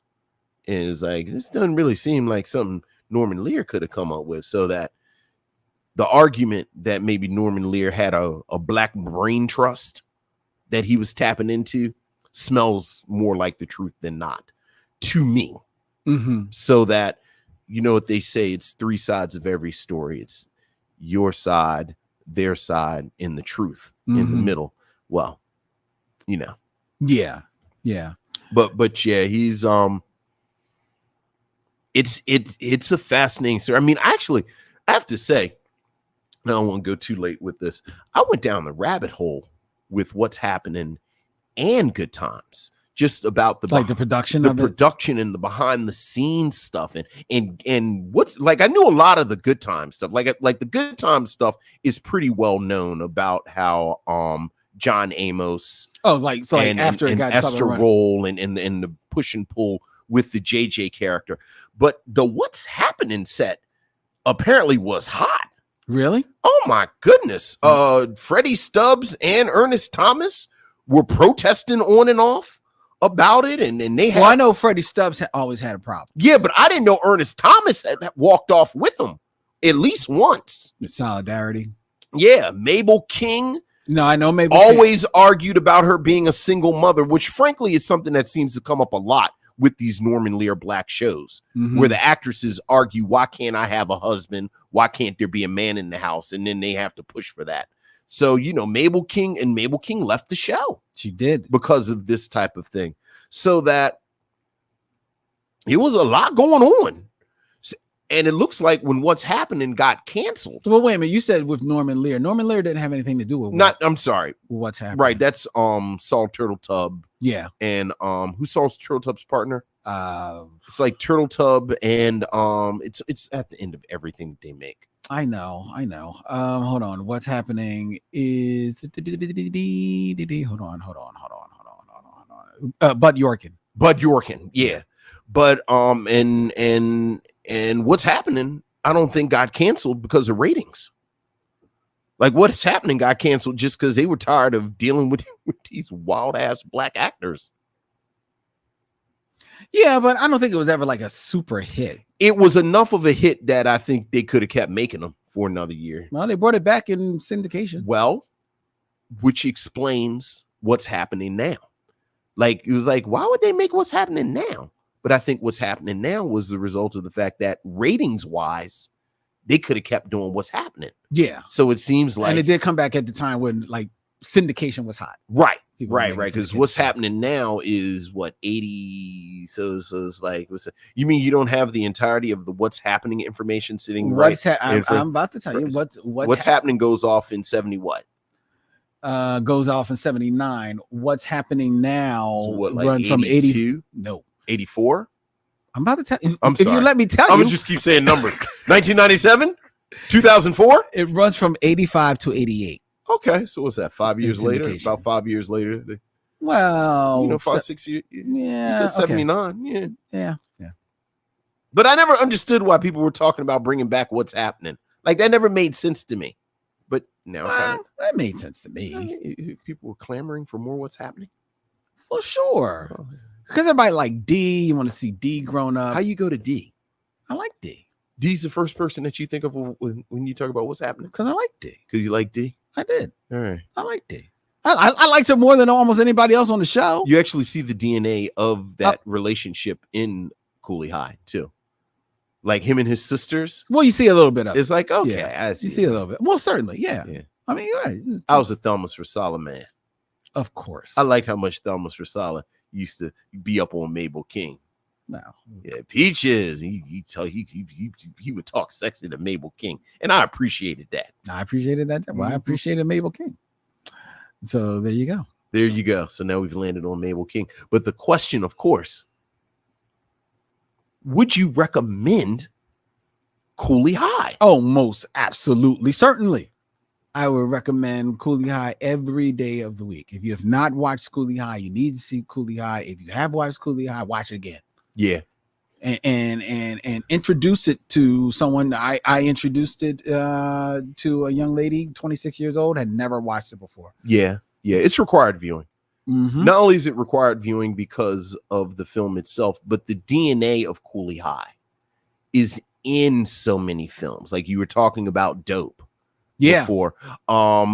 House Party. Yep. The Wood. Like the DNA of Cooley High is everywhere. Yeah. Because it really is that film. And looking at his filmography, it may be the best thing Michael Schultz did. I was going to say it may be the best thing he did. Like I'm a Which Way Is Up man. I haven't seen Grease Lightning in a long time. To be fair, I haven't seen Grease Lightning in a long time. Which Way Is Up? I'm a fan, but I can. You think this is better? I can watch it and see it's very right. Because Which Way Is Up had that weird. Had that weird side plot about the unions. Yeah, it's very tacked on. It's very uneven. He, a lot of people don't remember he did Sgt. Pepper's Lonely Heart Club Band. Which is just weird. It's not that good. It's just weird. It's not weird at all. The 1978 version with the Bee Gees. Yeah. Well, was there another version? I thought there wasn't Sgt. Pepper's Lonely. There wasn't a film with the Beatles. Not with the Beatles. No. Oh, okay. Well, there you go. No. Bustin' Loose. I'm not a super big fan of Bustin' Loose. I like it, but it's not better than this. Crush Groove. Love Crush Groove. Not better than this. The Last Dragon. Moving on. Disorderlies. Yeah. Okay. White Girl. I don't even remember. I don't even know White Girl. That's another Timac film. Okay, a young African-American college student, a judge's daughter, battles a cocaine addiction, or as the substance is known on the streets, the white girl. Okay, I'm going to have to watch. Wait, this is directed by Tony. This isn't him. Why does it say maybe he produced it? No, he maybe produced it. All right. And then Living Large. Living Large is interesting. It's not better than this, but Living Large is actually kind of interesting. I don't know if I've seen that. It's a TC Carson. TC Carson from Living Single. Right. He becomes a newscaster. Yeah, I don't think I've seen that. It's interesting. It's not as good as this. All right. But yeah, this is Michael Schultz's Do the Right Thing. It may be. And to be fair, I haven't seen his last film that he did, which was 2004's Woman Thou Art Loosed. It's better than Woman Thou Art Loosed. Based on the TD Jakes. Yes, based on the TD. Yeah. Okay. All right. Well, all right. That's our review of Cooley High, ladies and gentlemen. Yes, sir. Deborah Battle, the youngest sister in Cooley High, was in fact named D. Yep. So there you go. Thank you very much. Although his relationship with his middle sister was more similar to the one that Roger and D had. Yeah. Yeah. Most certainly. Yeah. Well, they aged her up. Right. For what's happening. And then, like we mentioned, they continued that weird what's happening thing where Mama was always talking about beating this 16, 17-year-old boy. Remember, Mama was always talking about go get my belt. Well, Mama said go get my belt in Cooley High. That's my point. I said they continued it from Cooley High. Well, yeah. It's like, now, boy is 17. Yeah, but I'm trying to think. Like, my mom didn't beat me when I was 16, 17 years old. No, you're probably 12. Last time you got a spanking. Yeah, but to be fair, my dad might have done something when I was about 16. I mean, he probably caught you in the chest. Did you get caught in the chest? No. Oh. No. I wish it was the chest. Wish it was the chest. Now, the legend in my family is that my grandfather got a spanking on his wedding day. Like he talked crazy. On his wedding day. He talked crazy to my 12 years old when he got married. He talked crazy to my great grandmother apparently, and talking about he was grown and he got a spanking on his wedding day. That's what the legend is. I wasn't there. Oh God, I would love to see a series of the Williams family tree. All right, ladies and gentlemen, before we tell you what we're going to be reviewing next week on the Michelle Mission, which Yes. which again is my choice because that's just the way it worked out. Okay. Sorry. Well, you know why? Because I know that this technically was my film, but I saw this more of like our film Okay. type of All right. situation. I'm just trying to get to mine. You know what I'm trying to get. I know where you're trying to get to. You know what I'm trying to So you have to wait a week. I don't know why I can't go next week. Because I've already made the flyers. Yeah. And they're dated. You So know what I'm trying to get to. yeah, well, you got a week. I got some for y'all. Ooh, Okay. wait. Go ahead. Before we get there, and before we get to the film that we're going to be reviewing, before we get to what Vince has under his hat, ladies and gentlemen, we invite you to check out the Michelle Mission, 2 Men, 1 podcast, every black film ever made.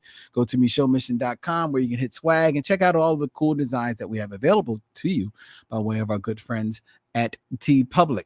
You can always email the Michelle Mission at michellemission@gmail.com. That's MICHEAUX MISSION Leave us a voicemail at 215-867-9666. Tell Vincent and Len what's on your mind. There are actually a couple of missionaries who have actually threatened me that they want to leave voicemails. And I said, well, okay, leave a voicemail. You don't have to be so like aggressive about it. Right, But it's like, oh man, I can't wait to, oh man, let me dial this phone. I'm like, all right, then call it, man. Let me hear what you got to say. Right. But they won't tell me what's on their mind. They won't tell you. They just want me to hear it. That's right. So here's your time. Leave us a voicemail. You can follow the Michelle Mission on Instagram, Facebook, and Twitter at Michelle Mission. Subscribe to our show and tell a friend at YouTube, on Twitch at Michelle Mission. And you can subscribe to our podcast, which is available Wednesday mornings, ladies and gentlemen. The audio podcast is available for your download and streaming pleasure on Apple Podcasts, Spotify, and every place that good podcasts be. Please give us a 5-star rating and a review if you do, because that really helps people find our show. Help us make our way to 200 reviews. All right. Appreciate that. All right. The Michelle Mission is also a proud member of the Podglomerate.com. They make podcasts work. Next week on the Michelle Mission, ladies and gentlemen, before Yes. we get to the seasoning that Vince has prepared for you in I 2 see what weeks. you did there. Before we get there, we have to first cook up a good burger from 1997. Interesting. Yes, ladies and gentlemen, before there wasn't Key and Peele, there was a Keenan There and was Kel. Keenan and Kel. And they were at Good Burger. May they take your order. That's next week here on the Michelle Mission. Until then, he's Vince, I'm Len, and in parting, we say, We'll see you when it's time to meet again.